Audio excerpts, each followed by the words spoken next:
Hello, my name is Jacob Monk. Welcome to a little video about language. Tell me, are you a Christian or are you Muslim, Jew, Hindu, or what? Well, maybe you're a Christian. I'm a Christian. I've been baptized as a Christian. And therefore, I'm very interested in Christian language and Christian way of thinking. I have the idea that we Christians, most Christians, they are kind of a little bit stupid. Why? Because they have a restricted language. You know, in language philosophy, you talk about the elaborated language code and the restricted language codes. To have a restricted language code means that you do not have that many words to express your opinions and your views and to make analyses as other people who has a more elaborated language number of words. Well, there are some words that Christians do not know. Maybe they've heard them, but they've forgotten them again because these words, they are not in the Bible. If you read the Catholic Catechism, these words are not in the Catholic catechisms. If you read the declarations of the church, the confessions of faith, well, these words are not in the confessions of faith. And therefore, Christians, they believe that they do not need these words. They can analyze and understand the world they are living in without knowing these words.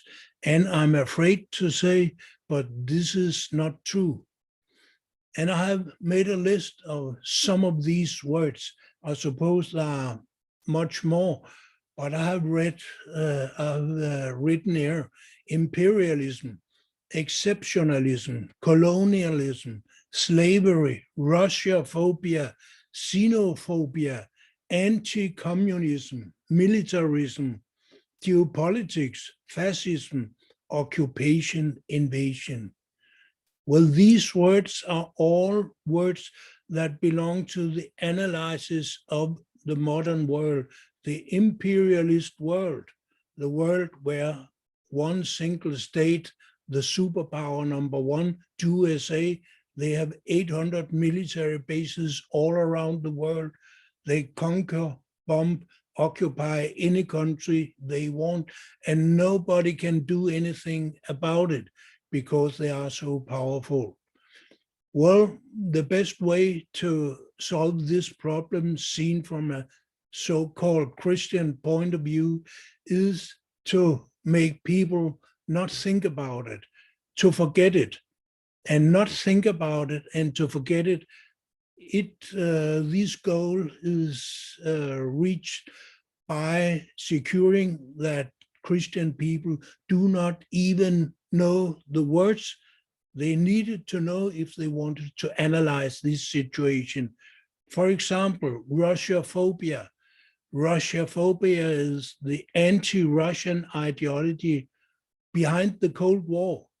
It is the ideology that is very basic in USA because the last 100 years, Russia has been a main enemy of USA for most of the time. And this is the basic for the military industrial complex of the United States. And this is the basic of NATO and the whole ideology of the Western world. This ideology is not based on Christianity. No, no one cares about Christianity, but we are called Christians. And Christians, they do not know these words.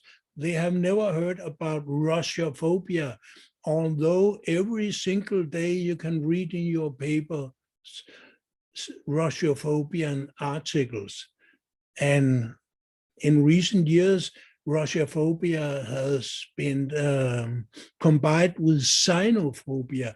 That is the ideology that everything coming from China is dangerous and you have to avoid it because Chinese people, they are evil. They want to steal your money, steal your job, to conquer you, to run the whole world. Well, Western people, they are very afraid of Chinese people running the whole world. But today it's USA who tries to run the whole world. Well, I'm glad to say that they do not succeed, but they run a very big part of the world, including 90% of Europe. They have a big organization called NATO that is meant to be an instrument for the American foreign policy or for running the world. Well, I don't want to go too deep into this language question, but if you want to be more intelligent as a Christian man or woman, then you need to learn the language. Just as if you want to be a carpenter or a chef or policeman or anything, in any trade, in any science, there are specific words you need to know to understand the subject of this science. And geopolitics, international politics, that is a science.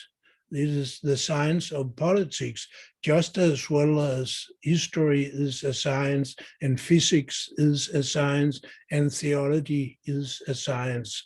So therefore, you need to learn these words here. You need to learn what is the meaning of occupation. Are there actually any countries in this world today that are occupied? And I'm afraid to say, yes, there are. For example, Syria is partly occupied by USA, illegally occupied, of course. You need also to understand the word militarism. What is militarism? Militarism is the idea that we have to have still more weapons, more weapons, more weapons, more weapons all the time, because security for our economy, our so-called freedom, can only be secured by militarism, by more weapons. And when we buy more weapons in the NATO countries, of course, Russia and China will do the same. So it's a spiral of militarism, still more weapons, and still more danger for a third world war. Well, please go through this list here. Exceptionalism, this is also a very important word, because USA, the primary ruler of the world today, they think that moral rules going for other states in this world, they are not applied to USA. USA is an exceptionalist state, because USA is the cradle of freedom, and USA wants to export freedom to the whole world, and therefore no one can judge them anyway. Exactly as in the old days in Europe, we had these, the kings, they said, we are exceptionalist. We are not under the legal framework of the society where we are living. Actually, the kings in some countries, for example, my own Denmark, they have the same rule even today. It is written in our constitution. Our queen is not subjected to legal rules of our country. She is not subjected to the decisions made in the democratic elected parliament. And the queen is the highest power in our country. So in reality, this is not a real democracy. Well, but this was a side track. I want to go back and end this short speech about the words that Christians do not want to know. And I asked the Christians, why do you want to be illiterate? Is this the right word? Why do you want to be stupid? Why do you want to be uneducated? Why don't you want to understand the world and understand your own part of the world and thereby understand your own life? If you want to understand your own life, you have to understand the word imperialism, Russophobia, militarism, geopolitics, because these words are the word you need if you want to understand why your life is the way it is. You are not able to travel to any country. You will never be able to travel to all countries in the world. That can't be done. If you read certain books, the police will come and visit you. Certain things you can't buy, certain countries you can't trade with. Well, you're not living in a world of freedom. You're living in a world of geopolitics. And if you want to understand more about this, there are thousands of books you can read. It all started 200 years ago with Karl Marx, and even before him, other political scientists, they wrote about the concept of imperialism and colonialism. Russophobia, it has only been a useful word around 100 years, and xenophobia has mostly been a useful word the last 5 years, but also before China became a socialist state, a state run by a communist party. The xenophobia was an actual way of thinking in the Western world. So it's not quite new.